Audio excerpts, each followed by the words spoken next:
All right, Shalom. I want to start off by giving all praises to Yahweh, Bahasham, Yahweh Shai, Bahasham, Rakal Kadash, giving double honors to the Apostle Elders of Great Millstone, peace and blessings, but pushing this truth and sincerity in the Bible ball.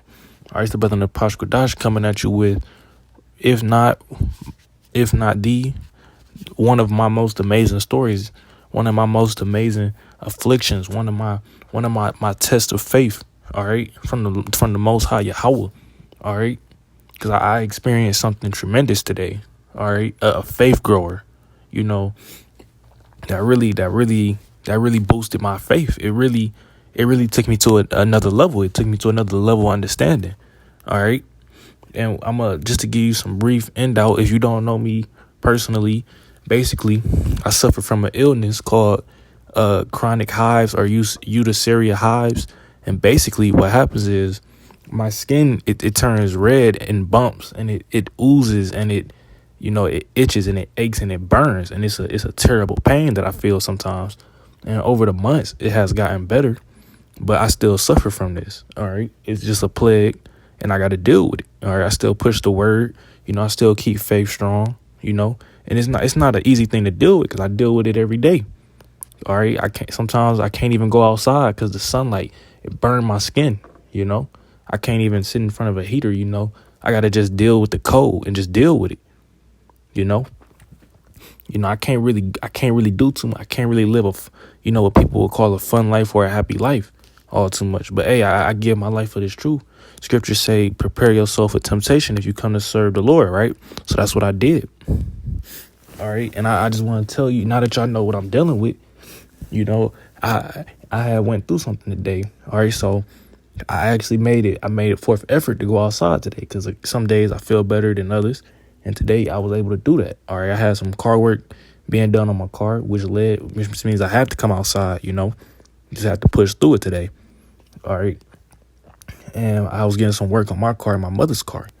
And her car was having battery problems. So they told me drive it around the block. And as I was driving it, I stopped at a stop sign and instantly the car shut off on me. Now, mind you, I can't be outside that long. And I'm sitting here in this car. All right. The sun's beaming down on me. All right. This is probably my greatest weakness right now. And it's temptation. It was tempting. All right. It was tempting because in my head, not to mention that I suffer from very bad anxiety because of this illness. This illness has brought another plague on me of a mental illness and anxiety. If you don't know anything about anxiety, it makes you worry harder and harder. You feel your heart beating. You can't breathe. You feel like you're suffocating. You can't think straight. Your thoughts are running. You feel like you're not in control of anything. And what happens with my two illnesses is that they play with each other. My anxiety gets to rushing and my hives start breaking out, And sometimes it ain't really no medicines that really help me. Sometimes all I could do is take a wet rag and just, put it on where it burns, and, I'm in this car and I'm starting to panic, I'm like, whoa, my phone's getting ready to die. I'm in the middle. I'm like a good 10 minutes from my house. All right. The people that was working on the car, they just pulled off. I'm trying to make this call and I make it as quick as possible. But first, before I even make the call, I started to come to my senses. I said, well, wait. All right. You a Israelite. You a son of the Most High. All right. What powers do you have right now? What could you do? All right. I start to look around the car. Let's see what we got. Because at this moment, my body is starting to ache. It's starting to hurt. All right. I sit back. I open the door to let some of the cold wind come through. All right. I start to throw up prayers. I asked the Lord, please help me. Because I'm in this situation and couldn't nobody help me but the Lord. I was only going to get one phone call because my phone was dying. So I went ahead and just threw up my prayers. I asked the Lord to help me. That's all I could say was just help me, please. Because, hey, what could I do? Scream out for help? What's the odds of somebody coming out their house and understanding the situation that I'm in? What's the odds of somebody even coming out? What's the odds of somebody being around? So I instantly, not instantly, I had a moment. I had a moment of doubt. I had a moment of tempting. The demons, they was fucking with me. Because I started to panic. And the more I panic, the more I feel more pain around my body. The more my hives, like I said, hives are little small red bumps or red whelps all over your body. The more I panic, the more they raise and the more pain I feel all over. So I had to stop. I had to, take a break. I had to breathe. I had to pray. The most important thing was I had to pray. All right. The prayer is what brought peace to my mind. I prayed to the Lord, please help me. Lord, please hear it. All right. And as I was doing it, I looked at my body and, that the pain was starting to go away, I ended up getting out of the car and pushing it. I had to put it in and drive, and I had to push it out the way because the cars behind me was starting to pile up. The Lord, he gave me the strength to get out and do that. Because mind you, 30 seconds earlier, I was in tremendous pain. I really couldn't move. I was trying to catch my breath. And all of a sudden, here I am with the strength to get out the car and push it. That's tremendous. Call hello, Yahweh Bahasham, Yahweh Shai. All right, and then this the thing. After I prayed a little bit more, and I was able to make that one phone call, and believe it or not, the people that was just working on my car, they wasn't too far away. They came within a matter of seconds. What, like 2-3 minutes, and they was they jump start the car, and I drove it back. All right, but that was real temptation for me because Lord knows at first I wanted to panic and I wanted to give up and I wanted to say fuck this, but I couldn't because that just wasn't an option. I had to think to myself, well, I camped out yesterday. I did a video yesterday. All right, I prayed yesterday. All right, today I'm gonna do a video. I prayed when I woke up today. All right, I've been doing the works. I've been doing my job. All right. So why would the Lord forsake me now? I had to think about that. All right. All right. I'm gonna pull this out. This is Matthew 21, verse 22. And all things whatsoever ye shall ask in prayer, believing, ye shall receive. All right. So first and foremost, you got to be praying to the right name, Yahweh. All right. Who is the Heavenly Father? Wah, meaning and. Yahweh Shai, who is the Son, our big brother. All right. Who the world would ignorantly call Jesus Christ. All right. And what the prayer is saying, what the scripture is saying is if you pray and you believe, that's a big thing. Believing, all right, having faith. That's what this is all about. This is a testimony of my faith. This was a test on my faith to see what I was going to do. All right. And I prayed and it said, ye shall receive. Is that not what happened in my story? Did I pray and then the Lord just forsake me and just sit there and let me and leave me in agonizing pain? No. I felt the gust of wind just come in and just, it just helped me because, the coolness, my body needs coolness to maintain right now through my illness. A gust of wind just came and it just helped me. All right, this is Romans chapter 10, verse 17. So then faith cometh by hearing, and hearing by the word of Yahweh. All right, so you get this faith, you gotta hear it, you gotta believe it. All right, when you read these scriptures, we not just reading them, we not just memorizing them, we believe in them. All right, we listening, we hearing them. All right, we not just out here just recycling verses. All right, this is Hebrews chapter 11, verse 6. But without faith, it is impossible to please him. All right, so if you ain't got no faith, it don't matter how many videos you do. It don't matter how many times you camp out, how much alms you give. All right, it don't matter how many carnal acts, how many physical things. It don't matter if you fast for 40 days and 40 nights. If you don't have no faith behind it, it's in vain because you're not pleasing him. It say, for he that cometh to Yahweh must believeth that he is. You got to believe that he is the Redeemer, that he's a Savior. All right, that he is the Most High, that he is the everlasting power, and that he is a rewarder of them that diligently seek him. He going to reward you if you diligently seek him. All right, because that's all he wants to do really is to, strive in righteousness, to follow after him, to serve him and no other God. All right. He going to reward you because that's what he wants you to do. All right. This is Mark chapter 11, verse 22 through 24. And Yahushua answering saith unto them, have faith in Yahweh. All right. It say, that's just straightforward, man. You got to have faith in the Lord. All right. Without no faith, you can't make it nowhere. In that story, if I didn't have no faith, I probably would have panicked, balled up, and probably, shriveled up or whatever, and just sat there. I'd probably still be there right now, sitting there. It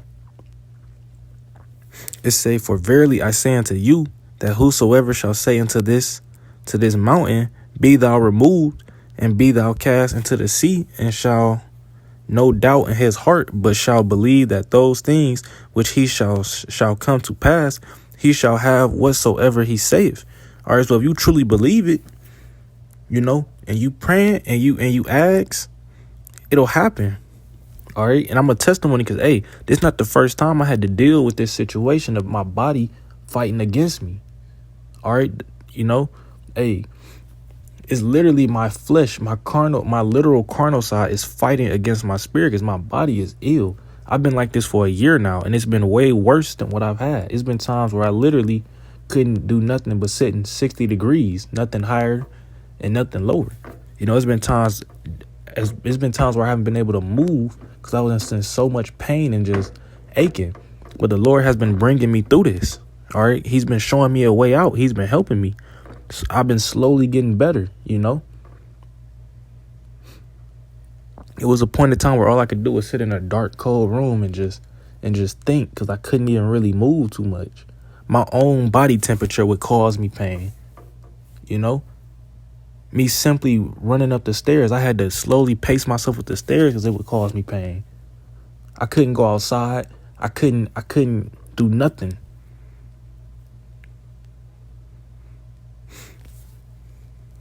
All right. But I had that faith. That's the most important thing. I had the faith that the Lord would bring me through this. Because there was plenty of times where I said, man, I can't take it no more. I can't do this, man. It's too much. Lord, why? It's plenty of times I said that during this journey. But guess what? I had to overcome those thoughts. I had to say, you know what? The Lord put me through this for a reason. I got to overcome this. I got to overcome this with the Lord's power. I got to pray. I got to fast. It was times where I fasted I was so down. I was so sad. I was just in so much pain. I just fasted for 2 days. I might have fasted for 3.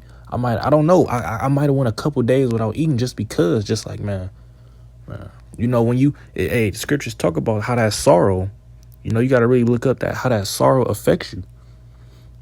When you hit that lowly state, I remember I went a whole week. I ain't shower. I ain't move. I couldn't do anything. I was in so much agonizing pain and just depression and just anxiety. I was in a real bad place. All right. But the Lord, he been fighting me through this. Guess what? I've been praying through this whole journey. Like I said, of course, we all had those moments of weakness where you say, I can't do it no more. All right. I can't. But guess what? That's when the Lord going to put his hand on your back and push you up and say, keep going. That's when the Lord going to send an angel and he going to send you a message. One thing that used to keep me going was when I could move, because I couldn't be outside in the day. I would get up at night and I would look up at the chariots and the stars, and that's what was something that would motivate me. I'd go, well, they still up there,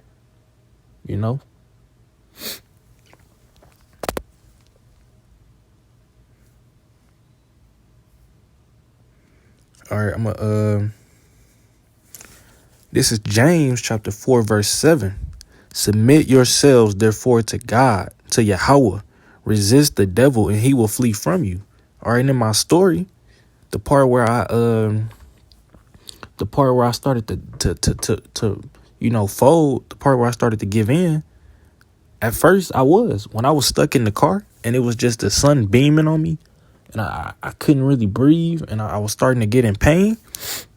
I started to say, oh, man, this is getting bad. This is getting worse. I started to panic. I could hear my heart from the anxiety. I started to breathe hard, heavy. And then I took a break and I said, I said, control your breathing. I started to control my breathing. Then next thing I said, throw a prayer up. I started to ask the Lord for help. All right. And in this moment, I was resisting the devil. I was resisting the demons because they almost had me. They had me right there where they wanted me. I almost gave in, but I didn't. That's the thing. No matter how close you get to failing, so long as you succeed, you could fall. You could be in a race and you fall 100 times. So long as you get back up and you complete that race, you finish. You complete it. That's what matters. Completing the task at hand. All right.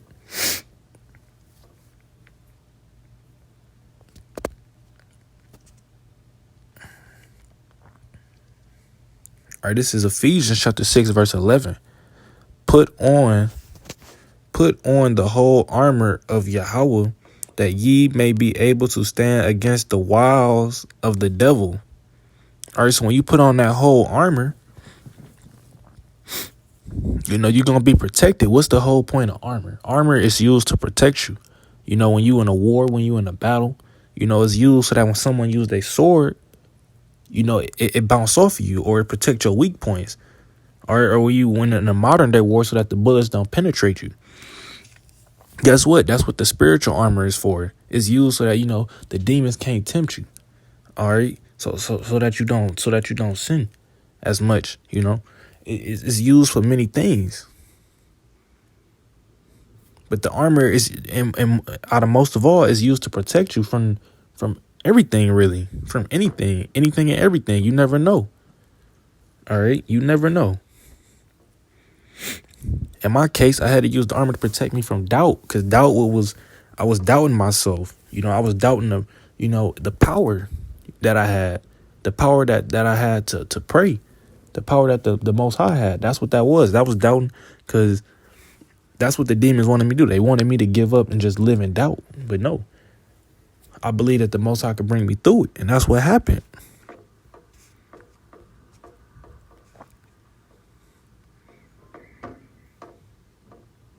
All right, this is 1 Peter chapter 5, verse 9. Whom resisted steadfast in the faith, knowing that the same afflictions are accomplished in your brethren that are in the world.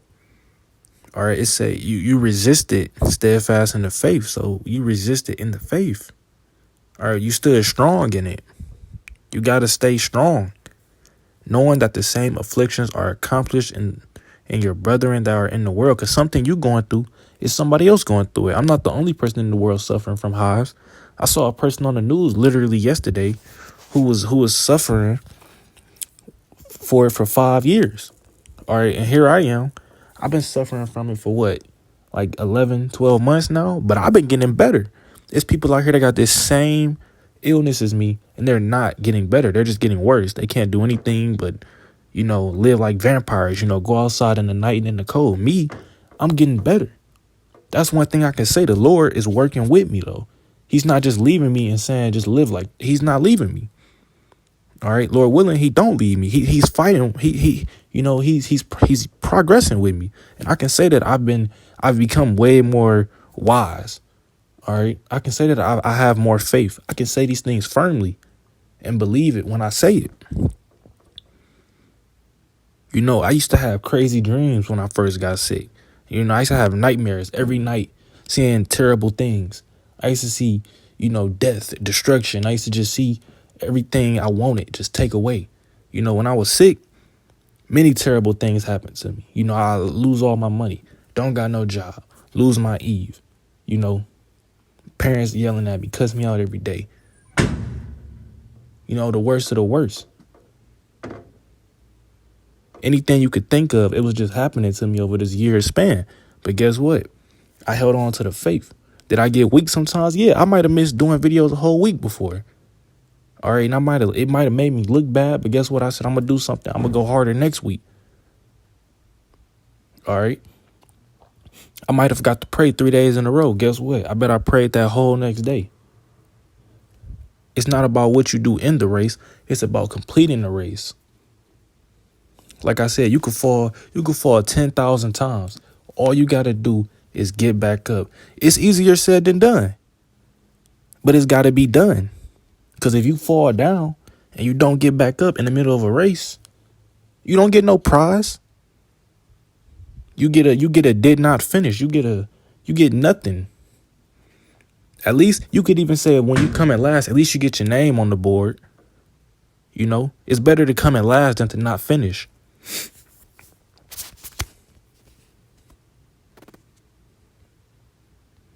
And here we go. This the part of the story that is just the most tremendous part. This is Proverbs chapter 3, verse 5 and 8. Trust in the Lord with all thine heart and lean not into thy own understanding. All right. When you trust in the Lord with all thine heart, you know, you trust in him to take care of it. You don't overthink anything. You don't underthink it. You don't really, you just keep it to yourself really. Because you trusting in the Lord with no doubt. It say, and lean not into thy own understanding. All right, so you can't try to figure things out on your own. You got to leave it to the Lord. All right, am I saying just, let opportunities pass by? No, that's not what I'm saying at all. But what I'm saying is you can't always figure out your way out of a situation. Sometimes you got to let the Lord take care of it. All right, you might need $20 by tomorrow. Guess what? Scriptures say take no thought for tomorrow. You got to worry about today. All right, and I'm gonna grab this. This is James chapter 4, verse 14. Whereas ye know not what shall be on the morrow, for what is your life? It is even a vapor that appeareth for a little while and then vanisheth away.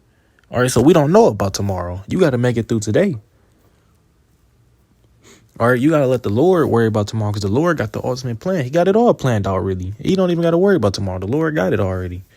All right, so that's why you don't worry. Hey, if the Lord want to take you out tomorrow, then so be it. What can you do? If the Lord wants you to thrive tomorrow, so be it. If the Lord wants you to survive tomorrow, so be it.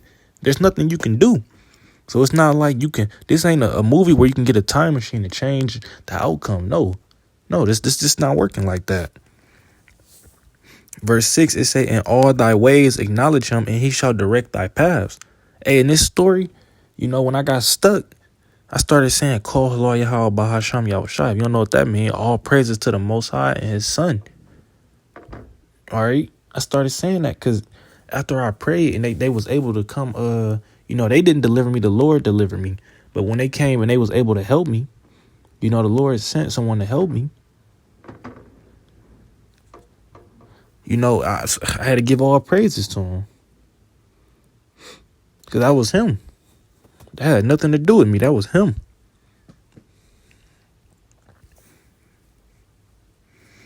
Verse 7. Be not wise in thy own eyes. Fear the Lord and depart from evil. All right. So you can't be too proud out here. Can't be too prideful. All right. Because you got to realize where all this is coming from. You got to fear the Lord. The beginning of knowledge is to fear the Lord. That's when you start to know things. When you fear the Lord. And they say, and depart from evil. That's important because you can't fear the Lord and still be doing evil. All right. Okay, we all gonna sin. That's very well known, but you can't still be out here trying to, take people out. And then on Sunday you come into camp. You can't be out here, trying to make trips to Mexico, selling the biggest lick. No, you gonna have to choose a life of righteousness or wickedness. Verse 8. It shall be health to thy navel and marrow to thy bones. All right, so it's going to be health. It's going to be healthy for you. What it's saying is it's going to be beneficial to you. All right. These things, this not having doubt, trusting in the Lord, acknowledging him, fearing him, it's for your benefit. Doing the opposite, you might as well take yourself out because that's the path you lead into destruction if you ain't doing these things. All right. This is James chapter 1, verse 6. But let him ask in faith, nothing wavering. For he that wavereth is like a wave of the sea, driven with the wind and tossed. All right. So when you praying and you asking for something, you got to have 100% faith. All right. You can't be 50-50 because you're going to be like it say, just like a sea in the ocean. Guess what? A sea in the ocean can be, it start off going this direction, it start going west, it start going south, whichever way the wind start tossing it. Then you got other waves that affect it. You got boats that'll come through and cause the waves to travel another way. All right, you affected by too much when you start having doubts. That's how doubts is. One doubt take you this direction, then another doubt take you another way. All right, that's what was happening in my story at first. I started to fear. I started to doubt, and the thoughts, they started to race in. Am I gonna make it out of this? Or oh, I can't take it. This is it for me. No, you gotta lock in and throw that prayer up. Like I said, it's easier said than done, but it's gotta be done.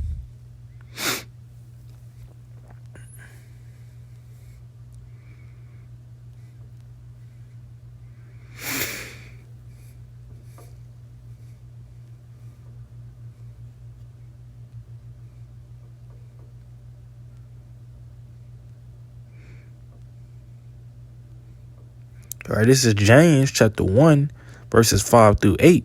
If any of you lack wisdom, let him ask of Yahweh, that giveth to all men liberally, and upbraideth not, and it shall be given him. All right, so if you ask for wisdom, it's going to be given to you. And it's crazy because before this incident happened, it was a night ago where I was asking, I was asking for faith. I was asking for a boost. I was asking for wisdom. All right, I was asking for basically to level up, to be on the next level. All right. It said, if any of you lack wisdom, let him ask Yahweh, and give to all men liberally, and upbraideth not, and it shall be given him. He gonna give it to you. All you gotta do is put the work in. He gonna give it to you. Verse 6, but let him ask in faith, nothing wavering, for he that weareth is like a wave of the sea, driven with the winds and tossed. I just told you about that. All those doubts that get to you, all these things of mischief, all these other, things of the world, they're gonna distract you. They're gonna take you different paths. But hey, the doors of the kingdom, hey, it talk about that narrow path. All right, what you gonna do when you get off that narrow path, and your path, it's 8 different directions, and you don't know which way to take? But guess what? You got off the narrow path. All right, that's why you got to stay on it. Verse 7, for let not the man think that he shall receive anything of the Lord. Verse 8, a double-minded man is unstable in all his ways. All right, that's that doubt. You can't be double-minded. You can't be thinking, well, damn, is the Lord gonna save me? All right, well, he might save me Tuesday, but Wednesday I got to do my thing. All right, should I go camp out? I got this party to hit. I could always camp out the next day. You see, you can't be double-minded. You can't be sidetracked. Or you got to be you got to have that tunnel vision. You got to be, if you're going to take that path, you got to take that path. The scriptures talk about being lukewarm. You got to be warm. I mean, you got to be hot. Salakia, you got to be hot, or you got to be cold. If you're going to choose wickedness, all right, well, choose it and deal with it. If you're going to choose righteousness, choose it and deal with it. They both come with their things, all right? Righteousness is hard through the path, but it ends beautifully. Being wicked, it seems fun and beautiful through the path, but it ends terribly. All right, but with that, I hope you brothers was edified. I hope y'all really got a valuable lesson from this. All right, that prayer works a long way, and that faith is a gift of the Lord, and it's got to be earned. But I hope y'all was edified, and I want to give all praises to Yahweh, Bahasham, Yahweh Shai, Bahasham Rakal Kadash, giving double honor to the apostle elders, great millstone, peace and blessings, but pushing his truth and sincerity, and a Bob Abul.